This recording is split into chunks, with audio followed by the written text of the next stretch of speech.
Salut à tous, c'est Master V, bienvenue dans ce nouveau tuto pour les débutants sur SolidWorks. Nous allons commencer par une petite pièce simple aujourd'hui, encore une fois. Le prochain tuto commencera sur des pièces un petit peu plus complexes. Donc voici la pièce que nous allons étudier. Petite cotation ici, particularité, un rayon intérieur d'une rainure verticale, un angle ici à 45 degrés, une dissymétrie ici de la partie de la rainure inférieure.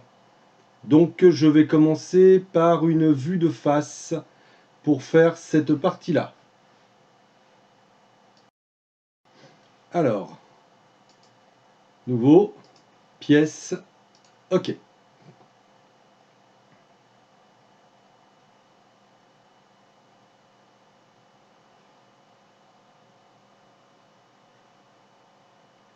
Donc j'ai dit qu'on commençait par un plan de face. Nouvelle esquisse sur le plan de face. Ma pièce étant de forme globalement rectangulaire, je vais démarrer par un rectangle par son centre pour la construction que je vais coter en utilisant les codes de mon dessin. 20 plus 60 plus 25 à l'horizontale et 75 plus 20 à la verticale. Je vous rappelle que lorsque vous cotez, il est possible d'intégrer directement les calculs dans SolidWorks. 20 plus 60 plus 25, ce qui fait 105 en largeur, et dans ce sens-là, 75 plus 20. Nous verrons un petit peu après comment transformer cette cote et celle-ci en cote pilotée de manière à laisser libre cours à mes cotes internes de faire leur travail. Je commence donc dans cet angle. Je viens jusqu'ici, je vais faire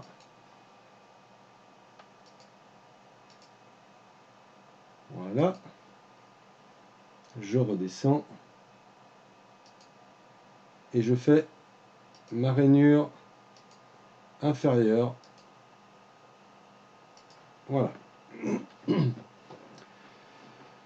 que je suis collinéaire à mes bords extérieurs de mon rectangle, je sais que ma pièce a les bonnes cotes globalement. Je vais donc pouvoir lui imposer des cotes complémentaires. Ici, une hauteur de 20. Ici, une dimension de 15. Ici, une longueur de 80 avec un angle à 45 degrés, comme on l'a vu tout à l'heure. Et une collinéarité de cette cote et cette cote, comme ceci. Voilà, il me reste à côté la partie inférieure et ma cote de 75 pour lui donner une obligation de cotation. Donc je vais mettre cette cote là à 75. Je vais lui dire que je veux que cette cote soit pilotante, ce qui me surcontraint mon esquisse. Je vais donc ensuite venir sur cette cote là et premièrement la mettre entre parenthèses et deuxièmement dans autre dire que cette cote est pilotée. Voilà, ce qui devient en fait une cote ici facultative, une cote obtenue et non pas une cote à obtenir. Les cotes à obtenir sur mon dessin étant celles de 75 et de 20. Je vais faire la même chose pour ma cote inférieure par la suite. Je vais avoir ici 20, ici 60.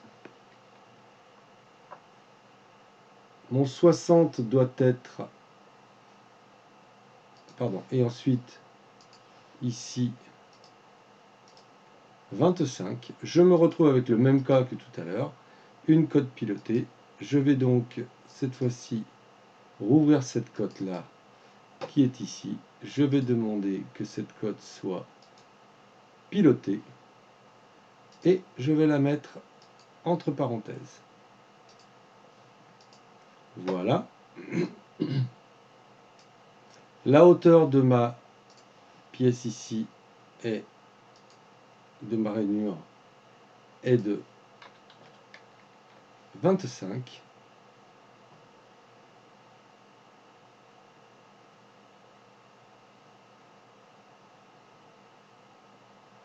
Je regarde que je n'ai rien oublié sur mon dessin. Donc quand j'observe ici, j'aurai une cote ici de 30 à mettre pour l'axe de mon trou par rapport à l'intérieur de ma rainure, mais ça je le mettrai ultérieurement, ce sera la rainure qui est là. Donc je vais pouvoir travailler.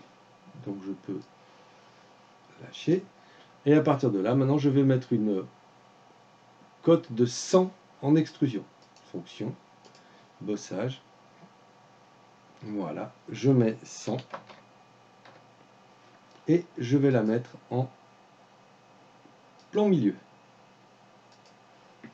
Et voici la première ébauche de ma pièce.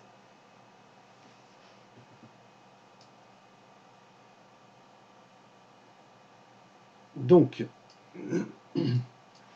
maintenant, nous allons passer à la rainure supérieure. Je vais faire une esquisse sur le dessus, me mettre perpendiculaire à mon esquisse en utilisant la séquence de touches, CTRL 8.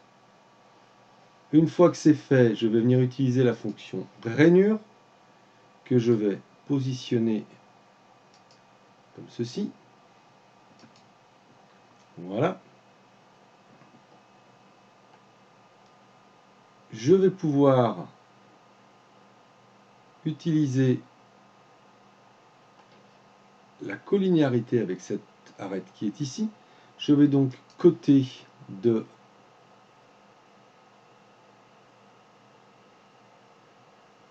ici à ici ma cote de 30 qui est imposée ici sur mon plan.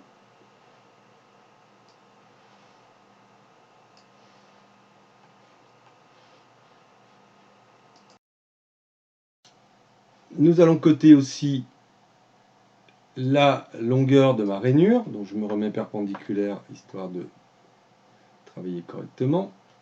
Pardon. Voilà. Donc ma rainure fait 30. Voilà. Et j'ai un rayon de 15. Mon esquisse est totalement contrainte. Je vais donc pouvoir tranquillement faire un enlèvement de matière et jusqu'à la prochaine surface, comme ceci. Voilà, perspective isométrique. Il me manque, pour finir ma pièce, la petite encoche qui est ici, l'enlèvement de matière, qui est représenté ici, qui fait 40 sur 50. Je vais donc me mettre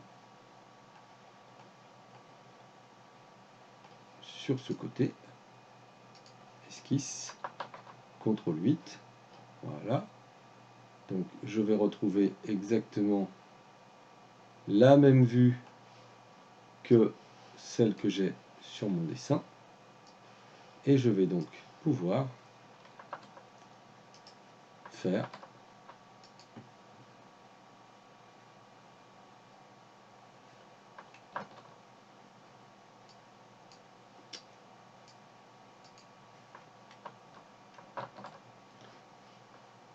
et je vais donc pouvoir faire mon rectangle, cette fois-ci par un sommet, que je vais faire partir de l'angle qui est ici, comme ceci, en mettant approximativement les codes demandés, 40 en Y et 50 en X. Je valide, je prends ma cotation 50 et 40. Voilà, fonction enlèvement de matière. Mais cette fois-ci, je ne vais pas faire jusqu'à la prochaine surface. Je vais demander jusqu'à la surface qui est ici. Et je valide. Perspective isométrique. Voilà. Ma pièce est terminée.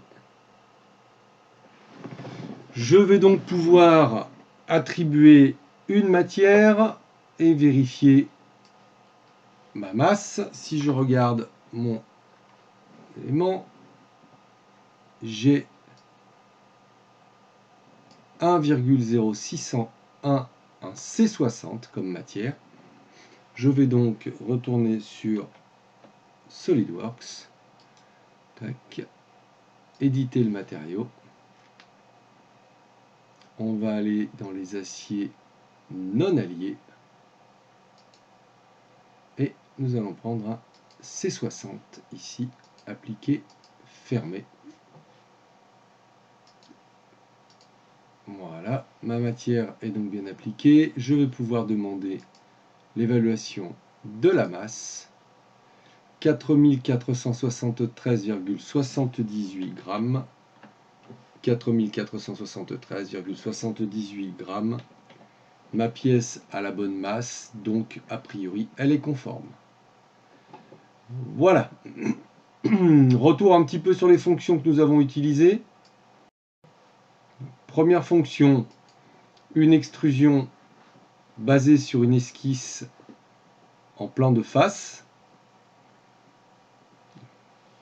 La voici, donc toutes mes cotes sont ici. Je vous rappelle mes cotes obtenues, qui sont des cotes pilotées que nous avons ici. Une fois que c'est fait, je vais avoir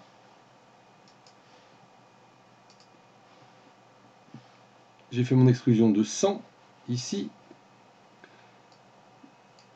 Deuxième étape, l'enlèvement de matière concernant la rainure qui est à l'arrière.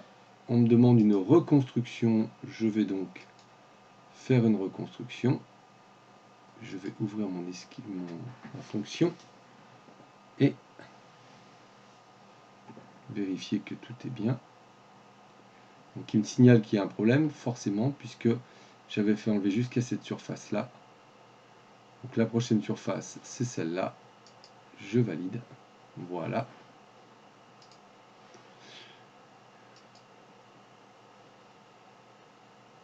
Une fois qu'on a eu fait ça, j'ai eu le dernier enlèvement de matière qui était fait sur l'esquisse de 50 par 40 sur toute la surface. Voilà. Dernière chose que l'on peut faire, c'est enregistrer la pièce, lui donner un nom et valider. Donc moi j'ai annulé, je n'ai pas besoin de l'enregistrer. Sur ce, je vous remercie. Je vous souhaite une bonne fin de journée et à bientôt pour un nouveau tuto.